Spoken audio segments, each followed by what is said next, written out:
Hello, and today I'm reviewing Immortal by Gillian Shields. Okay, apparently this book was written in 2009. I didn't even know it existed. Okay. It got recommended to me, I think on Amazon because it was, on the frequently bought with page when I was buying books. So I was like, well, I'm going to click it and see what it is. And as a lot of you know, I have been buying a lot of young adult mermaid books because I first bought a lot of romance mermaid novels, and then I bought a bunch of young adults to kind of compare and see if the writing was up to par in both genres. And it was really, really interesting because both were really good.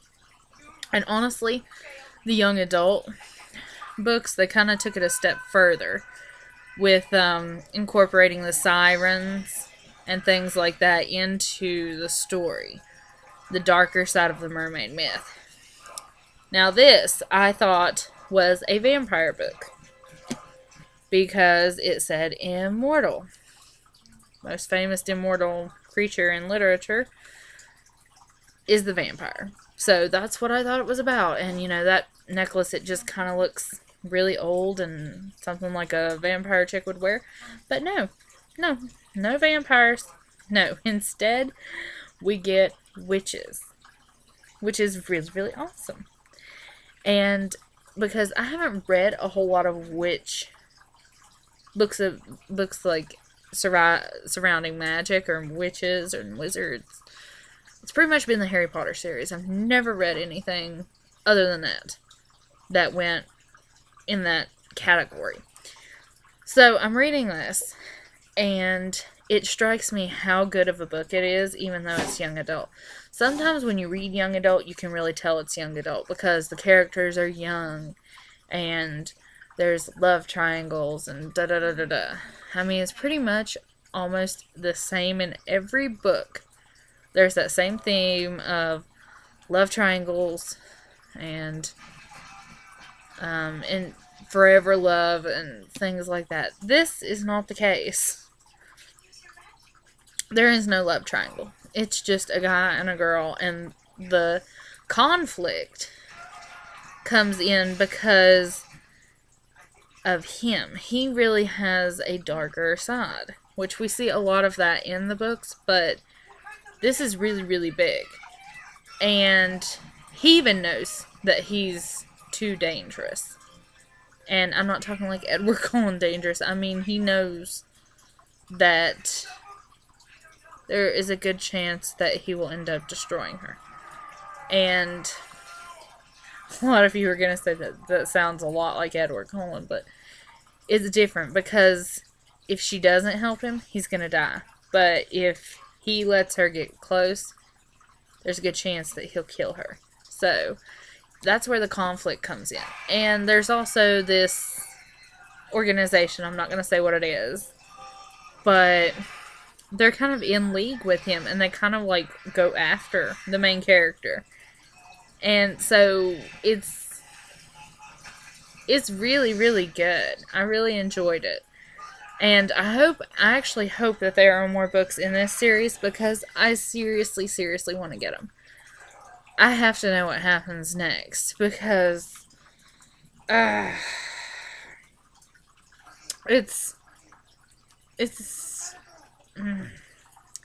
even says on the back, the magic of this enticing gothic romance will linger after the last page's turn. And it really does feel that way.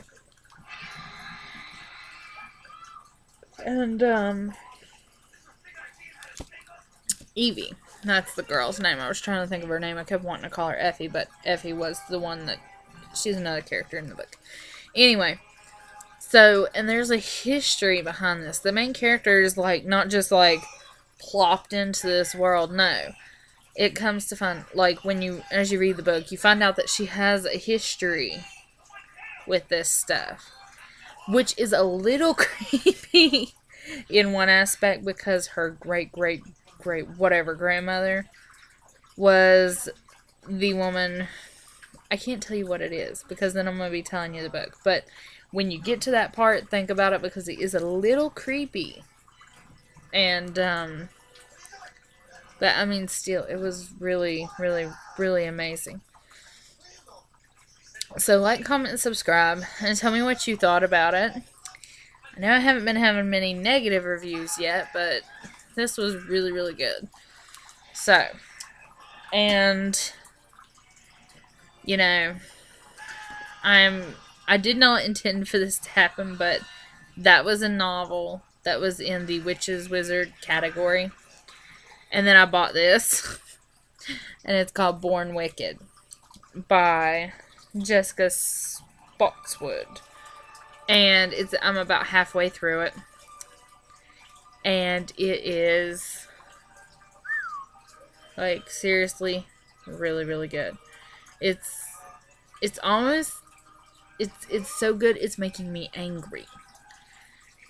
I'm having a lot of feelings while reading this. It's taken me like 3 days to get this far. And it's driving me mad. I have got to get to the end of it. And it says the Cahill Witch Chronicles Book 1. So if you know anything about that book, look forward to my review. And you've got one over on me because I just found this book. Had no clue it existed. So, like, comment, and subscribe. That's what I'm going to be reviewing next. And then after that, we actually have a couple of historical books to get through, and I'll be reviewing those. There's a little bit of everything on this channel for everybody. I do informative books, I do children's books, I do young adult, I do romance, I do anything that captures my interest. So you can recommend books, and because there are some in here that I haven't done a review on yet that I've already read. So recommend books, and I will try to do a review on them.